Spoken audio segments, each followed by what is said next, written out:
할렐루야. 저희 사역지의 또 언어로 한번 인사를 드리겠습니다. 아살라무 알레이쿰. 오늘 대청교회 찾으시고 또 예배하러 나오신 여러분들 가운데 하나님의 특별한 은총과 평강이 넘치기를 원합니다. 저희가 사역 현장에서 사역하다가 들어오면 초창기에 맨 처음 저희가 안식년 때 들어왔을 때 많은 성도님들이 저희의 사역지를 정확하게 발음을 못 하셔가지고 조금 혼란스러워 하셨던 적이 있었어요. 선교사님, 카자흐스탄에서 정말 수고가 많으십니다 라고 하신 분도 계셨고, 선교사님, 키자흐스탄에서 너무 수고하십니다라고 이렇게 하신 분도 계셨어요. 근데 이번에는 전혀 그런 분들이 없으셨습니다.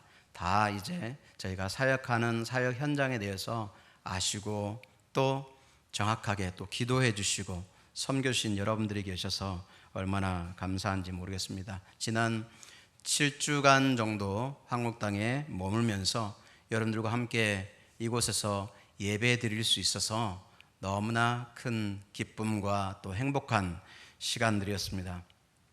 부족한 저와 또 저희 가족들을 위해서 또 기도해 주시고 또 반겨주시고 기쁘게 또 여러 모양으로 섬겨주신 여러분들께 감사를 드립니다. 이렇게 예배의 자리에서 특별히 하나님의 말씀을 나눌 수 있는 기회를 주셔서 또한 감사합니다. 사실 한국을 떠나 있는 선교사는 한국말이 갈수록 어눌해져요. 예를 들면 제가 한번 바다가 그리워서 바닷가를 갔는데 너무나 그 광경이 아름다웠어요. 그래서 제가 내뱉은 말이 이야 가관이다 이렇게 이야기했습니다.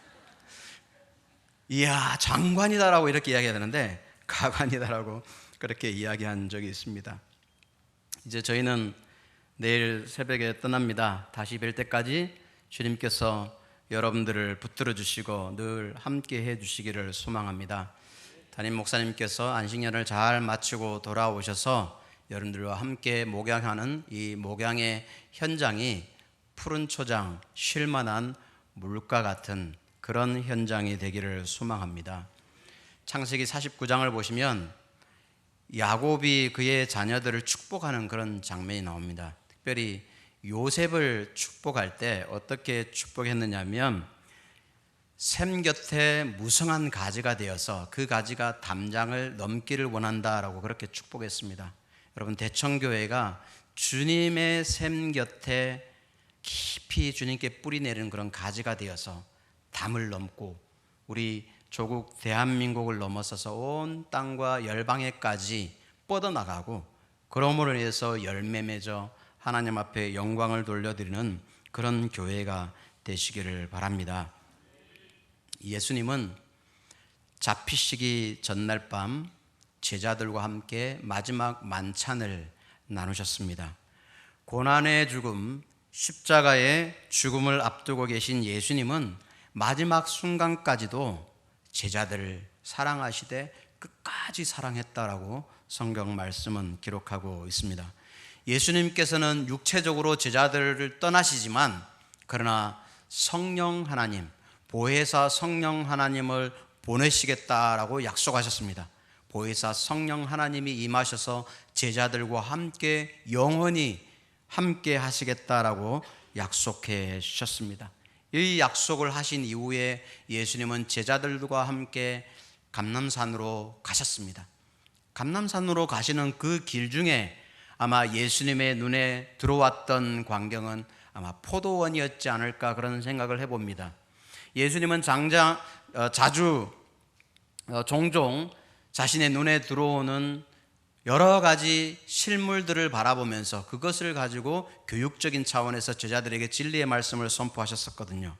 그래서 예수님은 아마도 이 포도원을 지나가시면서 오늘 본문 말씀에 나는 참 포도나무요 내 아버지는 농부라라는 이 말씀을 하시지 않았을까 그런 생각을 해봅니다. 여러분 잘 아시는 것처럼 요한복음에는 예수님의 하나님 되심, 예수님의 신성에 대해서 많은 말씀들 또 특별한 표현들이 다른 복음서에 나타나지 않는 그런 표현들이 참 많이 있어요. 우리는 그것을 가리켜서 에고 에이미라고 이야기합니다. 에고 에이미. 이것은 헬라어로 에고 에이미는 나는 무엇이다라는 그런 표현입니다. 근데 이 에고 에이미는 출애굽기 3장 13절과 14절 말씀을 보시면 하나님께서 모세를 부르셔서 모세에게 사명을 주십니다. 근데 모세는 하나님 앞에 이렇게 이야기하죠. 내가 이스라엘 자손에게 가서 너희의 조상의 하나님이 나를 너희에게 보내셨다 하면 그들이 내게 묻기를 그의 이름이 무엇이냐 하리니 내가 무엇이라고 그들에게 말할까요? 라고 그렇게 얘기합니다. 그때 하나님께서 나는 스스로 있는 자이니라 라고 말씀하셨습니다. 여기서 나는 스스로 있는 자이니라 이 말씀이 에고 에이미입니다. 구약 성경 히브리어 성경을 헬라어 성경으로 번역한 70인역에는 이 나는 스스로 있는 자이니라라는 표현을 에고 에이미라고 표현했습니다. 이 표현 그대로 우리 주님 예수님께서는 요한복음에서 에고 에이미 시리즈를 7차례 걸쳐서 말씀해 주셨습니다. 나는 생명의 떡이다. 나는 세상의 빛이다. 나는 양의 문이다. 나는 선한 목자이다. 나는 부활이요 생명이다. 나는 길이요 진리요 생명이다. 그리고 마지막 시리즈로 나는 참 포도나무이다 라고 말씀해 주셨습니다. 이 에고 에이미, 우리 예수님이 하나님 되심을 표현하고 있는 것입니다. 구약 성경에서는 포도나무는 종종 이스라엘로 그렇게 묘사되어 있습니다. 이스라엘이 하나님의 포도나무였습니다. 포도나무인 이스라엘은 전혀 먹을 수 없는 들포도를 생산해내고 말았습니다. 하나님은 이스라엘을 선택하셔서 심으셨고 또 가지를 쳐주셨고 거름을 주셨는데 정작 하나님께서 원하시는 그 포도 열매를 맺지를 못했습니다. 그래서 예수님은 지금 자신을 가리켜서 나는 참 포도나무요 라고 말씀하십니다. 나는 참 포도나무요 라고 말씀하신 것은 내가 바로 참 이스라엘이다 라고 말씀하시는 것입니다. 하나님께서 원하셨던 바로 그 이스라엘이라고 말씀하시는 것입니다. 이사야서 5장 말씀을 보시면 포도원의 노래가 나옵니다. 그 노래를 보면 이스라엘 백성들이 왜 열매를 맺지 못했는지, 왜 결실하지 못했던 이유를 우리가 볼 수가 있는데, 포도나무인 이스라엘이 열매를 맺지 못한 것은 하나님 안에 거하지 않았기 때문입니다. 하나님의 말씀을 순종하지 않았기 때문입니다. 이스라엘은 하나님께 연결되지 않은 불순종의 포도나무였기에 하나님께서 원하시는 열매를 맺지 못했던 것입니다. 예수님께서 나는 참 포도나무요 라고 말씀하실 때 여기서 이 참이라는 단어는 다른 번역본에는 실제로, 정말로, 진짜로라는 그런 표현입니다. 다시 말하면 예수님께서 내가 참 이스라엘이고 참 포도나무라는 것은 내가 참 실제적인 이스라엘이고 내가 진짜 이스라엘이라는 그런 뜻인 것입니다. 포도나무와 이 가지의 비유는 그 의미가 너무나 분명합니다. 포도나무와 가지의 관계처럼 예수님은 제자들이 주님께 붙어 있기를 원하셨습니다. 우리 주님은 이 시대의 제자들인 저와 여러분이 주님께 굳게 붙어 있기를 원하시는 것입니다. 예수님은 성부 하나님, 아버지와의 연합을 추구하셨습니다. 예수님은 본격적인 공생의 사역을 시작하실 때 세례 요한으로부터 세례를 받으셨습니다. 세례를 받으셨을 때 하늘로부터 소리가 임했는데 이는 내 사랑하는 아들이요 내 기뻐하는 자라라는 그런 말씀을 들으셨습니다. 예수님께서 십자가의 고난, 그 처절한 처참한 고통의 순간 그 길을 걸어갈 수 있게 만든 원동력이 있었다면 하나님으로부터 이는 내 사랑하는 아들이요라는 하나님의 사랑을 받았던 그 사랑 때문에 아들 예수님은 십자가의 고난의 걸음을 능히 감당할 수 있었던 것입니다. 계속해서 예수님의 사역의 순간순간 우리 예수님은 하나님과의 친밀함 속에서 순간순간의 삶을 보내셨습니다. 여러분은 예수님 안에 거하고 있습니까? 저와 여러분은 예수님께 친밀하게 붙어 있습니까? 우리는 예수님께 연결되어 있어야 합니다. 예수님을 떠나서는 우리가 아무것도 할 수 없고 열매를 맺을 수 없습니다. 예수님께서 포도나무의 예를 들어서 설명하신 것은 제자들과 우리가 예수님께 머물러 있을 때, 예수님께 붙어 있을 때, 예수님 안에 있을 때 포도를 열매를 생산해 낼 수 있다라고 그렇게 말씀하신 것입니다. 2017년 10월 중순경에 전 세계 이슬람권에서 사역하는 선교사들, 그리고 그 이슬람 지역에서 무슬림 배경으로 있다가 예수님을 믿게 된 그리스도인들을 함께 모이는 그런 컨퍼런스가 있었습니다. 그 컨퍼런스를 저희는 비전 59이라고 그렇게 불렀습니다. 이 비전 59 컨설테이션에 선교 현장의 이슬람권 가운데서 10년 이상 사역한 사역자들을 초청하는 그런 컨설테이션이었습니다. 그때 저도 참석할 수 있는 그런 기회를 가졌었는데, 저 컨퍼런스에 참석하고 하면서 하나님께서 지난 25년의 이슬람권 지역에서 일어나고 있는 선교의 놀라운 열매들을 볼 수 있었습니다. 선교 사역자들이 그 열매들을 서로 나누고, 또한 무슬림 배경을 가지고 있는 그리스도인들이 자기 삶의 현장에서 예수님을 어떻게 믿게 되었는지, 그리고 그뿐만 아니라 자기가 무슬림들을 대상으로 사역을 하면서 어떻게 열매를 하나님께서 맺게 하시는지 그거에 대해서 나누는 현장이었습니다.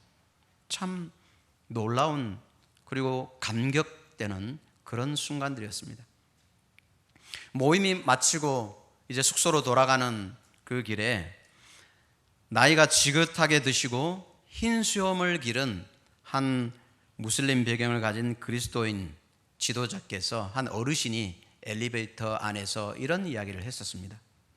자기는 지금껏 이슬람이라는 거대한 산 속에서 복음을 전하기 위해서 홀로 외롭게 망치질을 해왔는데, 이제 이 컨퍼런스에 와서 나 위에 또 다른 수많은 사람들이 나를 돕기 위해서 나와 함께 그 이슬람이라는 거대한 산 속에서 망치질을 하고 있다는 사실을 알게 되었습니다라고 그렇게 고백하는 고백을 듣게 되었습니다.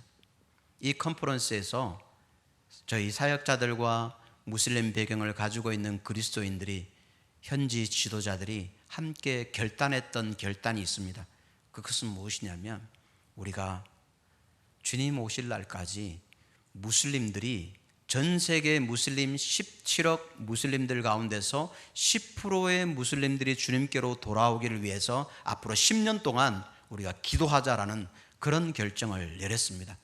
10년 동안 주님 앞에 나아가서 주님께 부르짖자라고 그렇게 기도했습니다. 그리고 저희가 함께 나누었던 것은 무엇이냐면, 우리가 어떻게 무슬림들을 주님께로 돌아오게 할까라는 선교 방법, 여러 가지 전략들을 수립하기 이전에 우리 사역자들 가운데 가장 근본적으로 필요한 것은 우리가 주님 안에 거하는 것이다. 주님께 붙어 있고 포도나무 대신 주님께 연합되어 있는 것, 그것이 우리에게 가장 필요한 것이고 가장 결실을 맺는 전략이라는 것을 저희들이 함께 나누고 결단하는 그런 시간을 갖게 되었습니다. 주님 안에 거하는 것, 예수님과의 연합만이 가장 열매 맺는 방법입니다. 2절 말씀에 내게 붙어 있어 열매를 맺지 아니하는 가지는 아버지께서 그것을 제거해 버리시고 라는 말씀이 있습니다. 예수님이 포도나무이시고 우리가 가지인 것은 예수님과 제자들과의 관계의 친밀함을 말하고 싶어 하는 것입니다. 여러분은 자신의 여러분이 걸어가고 있는 신앙 생활을 생각해 볼 때 여러분 스스로 나의 신앙이 잘하고 있다라고 생각하십니까? 아니면 멈추어 있다라고 생각하십니까? 여러분들은 스스로 자신을 점검해 볼 때 예수님과의 관계 가운데서 얼마만큼 친밀함을 느끼십니까? 여러분은 예수님과의 관계 가운데서 서먹서먹한 관계는 아닙니까? 여러분의 신앙의 삶 속에서 하나님께서 기뻐하시지 않는 것들이 혹 있지는 않습니까? 주님과 관계를 멀게 하고 서먹서먹하게 하는 그 어떤 것이 존재하지는 않습니까? 저희가 사역하던 사역지에 거의 모든 우즈벡 사람들의 집에는 포도나무가 있습니다. 저희가 살았던 마을은, 저희가 살았던 그 지역에는 거의 90%가 우즈벡 사람들이었는데 저희가 살던 집에도 포도나무가 한 그루 있었습니다. 저희가 사역지에서 생활하면서 가장 맛있었던, 가장 달콤했던 과일은 포도였습니다. 여기 보시는 우즈벡 사람들의 전통 가옥의 모양인데 집집마다 늘 포도나무가 있습니다. 그런데 이 우즈벡 사람들에게 있어서 가장 달콤한, 가장 맛있는 포도는 켈른 바르목이라는 그런 포도입니다. 이 켈른 바르목은 우즈벡어로 켈른 하면 며느리, 바르목 하면 손가락입니다. 며느리 손가락 포도라는 그런 의미입니다. 왜냐하면 며느리 손가락처럼 길고 그리고 길쭉한 좀 큰 이런 청포도를 가리켜서 켈른 바르목이라고 그렇게 부릅니다. 근데 저희 집에 이 켈른 바르목 포도가 있었는데 저희 집 포도나무에는 포도가 하나도 열리지 않는 것이었어요.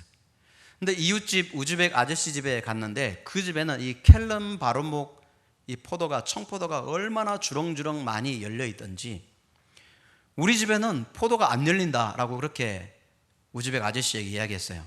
그랬더니 이 우즈벡 아저씨가 저에게 가지를 쳐줘야 된다. 가지를 쳐줘야 포도가 열린다라고 해주었습니다. 그래서 그 말을 듣고 집에 와서 사다리를 놓고 저희 딸 아들 수아 요셉이 보고 사다리를 잘 잡아야 돼 하고 해놓고 제가 사다리 위로 올라갔습니다. 그리고 포도나무 가지들을 잘 쳤습니다. 너무 그럴듯해 보였어요. 그 다음 해에 여러분 포도가 열렸겠습니까? 열리지 않았겠습니까? 포도가 전혀 열리지 않았습니다. 나중에 알고 보니까는 이 가지를 치는 방법이 따로 있더라고요. 그래서 그 옆집 우즈벡 아저씨에게 가서 좀 도와달라고 해서 그 우즈벡 아저씨가 포도나무 가지를 다시 잘 정리를 해줬어요. 그 다음에 포도가 열렸겠습니까? 안 열렸겠습니까? 네, 너무 잘 열렸습니다. 그래서 달콤한 그 켈른 바르목 포도를 따 먹었던 기억이 있습니다. 여기서 우리가 가지치기의 중요성을 배울 수 있었습니다. 무릇 내게 붙어 있어 열매를 맺지 아니하는 가지는 아버지께서 그것을 제거해 버리시고, 아버지께서 그것을 제거해 버리시고, 하나님은 우리가 열매 맺는 가지가 될 수 있도록 우리를 다루시는 분입니다. 열매를 맺지 못하고 있기 때문에 우리 주님께서 그 가지를 정리해 주십니다. 여러분이 지금 여기에 앉아있는 여러분들 가운데 혹시 고난의 걸음을 걷고 있는 분이 계십니까? 고통과 눈물의 밤을 지새우면서 뜬 눈으로 하루하루 길을 힘겹게 걸어가고 계시는 분이 없습니까? 때로는 주님이 원망스럽고 내 곁에 있는 사람까지도 미워지는 그런 분은 없습니까? 우리 주님이 나를 다루시는 것입니다. 고난과 아픔의 시간이지만 인내하심으로 주님을 바라보시면서 낙심하시지 마시기 바랍니다. 소망을 가지시기 바랍니다. 주님께서 우리가 인내해 갈 때 주님께서 열매 맺게 해 주실 것입니다. 7절 말씀해 보시면 예수님은 제자들로 하여금 내 안에 거하라 라고 그렇게 말씀합니다. 내 말이 너희 안에 거하며 무엇이든지 원하는 대로 구하라. 그리하면 이루리라 라고 하십니다. 그리고 8절 말씀에 열매를 많이 맺으면 내 아버지께서 영광을 받을 것이요 너희는 내 제자가 되리라 라고 하십니다. 예수님 안에 거한다는 것은 예수님의 말씀 안에 거한다는 것을 말합니다. 가지가 포도나무에 붙어 있으면 영양분을 공급받아서 자라는 것처럼 우리가 예수님께 붙어 있으면 예수님으로부터 영양분을 공급받게 되어 있습니다. 그러면 그 영양분은 도대체 무엇입니까? 그 영양분은 도대체 어디로부터 나오는 것입니까? 3절 말씀과 7절 말씀을 보시면 그 영양분은 다른 것이 아니라 바로 주님의 말씀이라는 것을 우리가 알 수가 있습니다. 3절 말씀에 너희는 내가 일러준 말로 이미 깨끗하여졌으니 7절 말씀에는 너희가 내 안에 거하고 내 말이 너희 안에 거하면, 즉 예수님의 말씀, 예수님이 가르쳐 주신 말씀이 제자들에게 힘이었습니다. 제자들에게 생명이었습니다. 여기서 이 거하라라는 단어는 붙어 있으라라는 단어입니다. 떠나지 말라는 단어입니다. 여러분, 우리가 주님께 붙어 있으면, 주님께 거하면, 주님 안에 있으면, 주님으로부터 떠나지 아니하면 주님께서 열매 맺게 해 주시는 것입니다. 하나님의 말씀이 우리에게 생명입니다. 하나님의 말씀이 우리로 하여금 이 신앙의 걸음을 넉넉하게 걸어갈 수 있도록 만들어주는 원동력이 되는 것입니다. 여러분, 하나님이 원하시는 것은 제자입니다. 주님께서 보고 싶어 하시는 것은 제자의 삶과 제자의 열매입니다. 주님께서 보고 싶어 하시는 것은 종교인이 아닙니다. 교회 출석, 11조, 교회 봉사, 이런 것들이 올무가 되어서 종교인의 의무와 책무 때문에 교회 출석하고 11조하고 봉사하는 것, 종교적인 행위로 감당하지 말라고 하시는 것이죠. 우리가 주님의 제자이기 때문에 우리가 주님 앞에 나오는 것, 주님 안에 거하는 것, 그것이 기쁘기 때문에, 그것이 나의 즐거움이기 때문에, 그것이 나의 힘의 생명의 원천이기 때문에 주님 앞으로 나오는 것이라는 사실을 우리가 기억할 수 있기를 원합니다. 사랑하는 성도 여러분, 10절 말씀해 보시면 내가 아버지의 계명을 지켜 그의 사랑 안에 거하는 것 같이 너희도 내 계명을 지키면 내 사랑 안에 거하리라 라고 말씀합니다. 예수님께 연결되어 있다는 것은, 그것은 바로 그분의 계명을 지키는 것인데, 그 계명을 지킨다는 것은 곧 서로 사랑하는 것이라고 말씀하고 있는 것입니다. 사랑하는 것이, 서로 사랑하는 것이 제자의 표시이고 그리스도인의 열매라고 말씀하는 것입니다. 성도 여러분, 주님은 우리를 종으로 부르시지 않았습니다. 그 어떤 의무와 책무에 얽매여서 종교인의 그 올무에 갇혀서 종으로서 살기를 원치 아니하시고, 우리 주님은 우리가 주님과의 관계 가운데서 친구로 지내시기를 원하십니다. 주님은 우리를 친구로 불러주셔서 서로 사랑하기를 원하십니다. 여러분, 예수님의 제자들 중에는, 12명의 제자들 중에는 거짓 제자가 있었습니다. 겉으로 표면적으로 볼 때는 예수님께 연결된 것처럼 보였습니다. 가룟 유다는 제자로 3년 동안 예수님과 함께 있었습니다.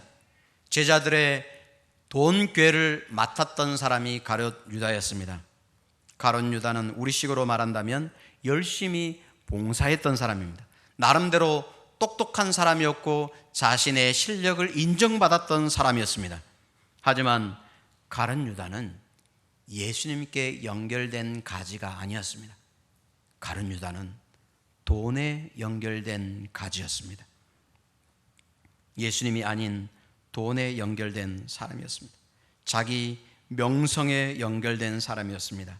자기의 의, 자기 비전, 자기 목표에 연결된 사람입니다.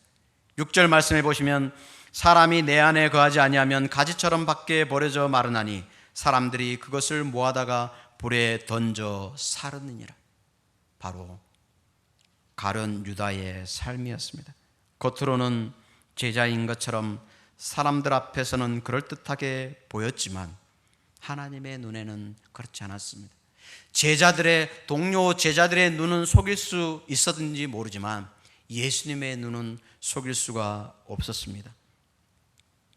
저희 선교지에 저희가 잘 아는, 제가 존경하는 한국 선교사님이 계셨어요. 이 선교사님은 선교사님들이 한 명도 사역하지 않는, 한국 선교사님들이 한 명도 사역하지 않는 그 지역에 가셔서 처음으로 가셔서 개척하시고, 그리고 그곳에 있는 대학교에서 한국어과를 만들면서 사역했던 선교사님이셨어요.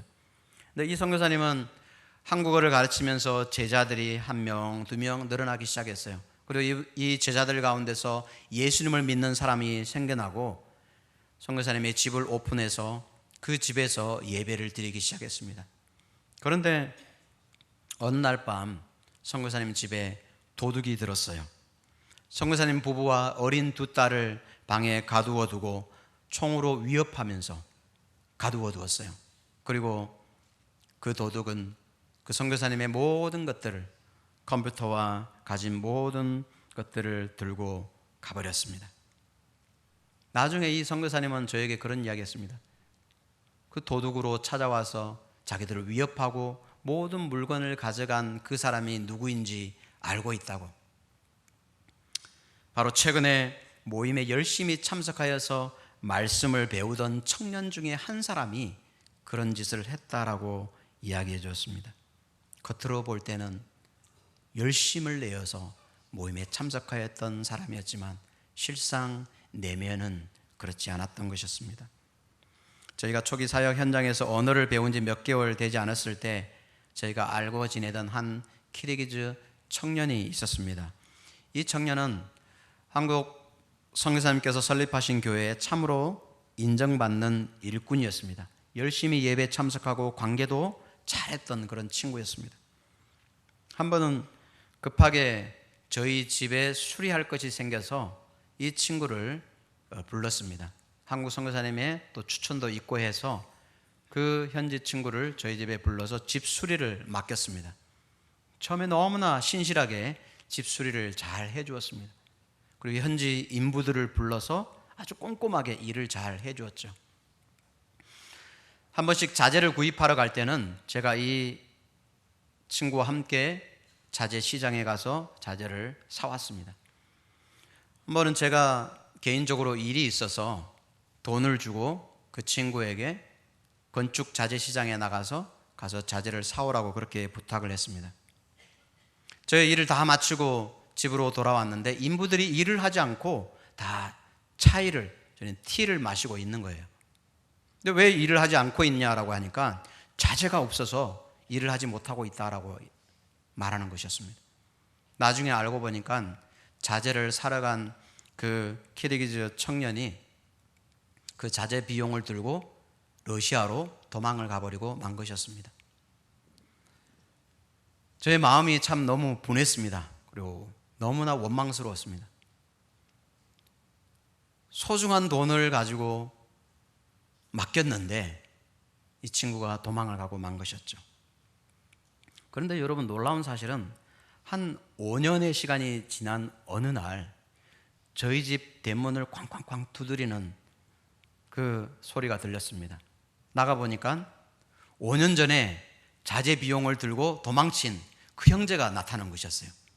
얼굴을 볼 때 이 형제가 저를 보더니 정말 미안하다고, 정말 죄송하다고, 그때 러시아에 가면 일자리가 있다고 해서 가려고 했는데 차비가 없어서 못 갔는데 마침 그 돈이 생겨서 러시아에 가서 일하게 됐다라고 그렇게 하면서 미안하다고, 죄송하다고 울면서 용서를 구했습니다. 저는 그 친구가 너무 귀해서 안아주고 괜찮다라고 그렇게 해준 적이 있었습니다. 이 친구는 주님의 제자였던 것 같습니다. 자신이 잘못했던 것 회개하고 돌아와서 용서를 구한 것들을 보아서 주님의 제자였던 것 같습니다. 우리가 겉으로 보기에는, 표면적으로 보기에는 그리스도의 제자처럼 보일 수 있습니다. 우리 주님은 우리가 종교인이 되어서 겉으로 보이는 그런 제자로 살기를 원치 아니하고, 우리 주님은 우리의 내면에 주님을 깊이 사랑하는 그 마음으로 가득가득 채워져서 우리로 말미암아 우리의 삶을 통해서 열매가 맺혀지기를 우리 주님은 원하고 계십니다. 사랑하는 성도 여러분, 주님 안에 거하십시다. 예수님께 붙어 있으십시다. 예수님의 말씀을 붙들고 그 말씀에서 생명의 영양분을 공급받으시고 그분의 열매를 맺기를 소망합니다. 더불어 사랑하심으로 이 마지막 때에 서로 사랑함으로 주님의 열매를 맺음으로 주님께 영광을 돌려드리는 저와 여러분 되시기를 예수님의 이름으로 부탁합니다. 기도하겠습니다.